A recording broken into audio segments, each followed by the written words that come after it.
आती हूँ। ये कविता मैंने एक खास मौके पर लिखी थी जब मेरी बड़ी बहू ने अपने प्रथम शिशु को जन्म दिया था।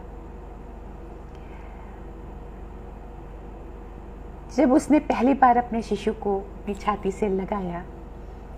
तो उसके जो उमड़ते उमड़ते भाव थे, मैं पढ़ने की कोशिश कर रही थी और तभी मैंने ये रचना लिखी थी माँ के ऊपर। माँ शब्द जैसे कागर में सागर, माँ जैसे ब्रह्मांड वेदन की अनुभूति, और अगर कोई समझ सके तो माँ के रूप में पूरा एक जीवन दर्शन।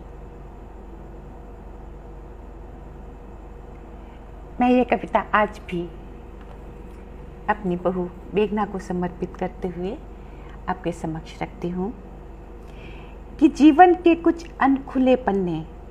जीवन के कुछ अनखुले पन्ने जो एकाएक खुल जाते हैं, उसके कुछ अनछुए आयाम जो उसके पहलू से लिपट जाते हैं, कुछ पिघली पिघली सी अनुभूतियाँ जो अपने स्पर्श से सहलाती हैं, कुछ गुदगुदाती सी कलियाँ जो आसपास सुगंध बिखराती हैं। जब माँ पहली बार अपने शिशु को अपनी छाती से लगाती है, उसके छोटी छोटी उंगलियाँ, छोटे छोटे पैर और कोमल सा शरीर जब उसके शरीर से स्पर्श करता है, जब वो पहली बार अपने शिशु को स्तनपान कराती है, तो जैसे उसे पूरी पूर्णता का एहसास होता है। कुछ ऐसे ही भाव हैं कि वो कुछ पिघली पिघली सी अनुभूतियाँ जो अपने स्पर्श से सहलाती हैं, वो गुदगुदाती सी कलियाँ जो आसपास सुगंध बिखराती हैं, वो एक एक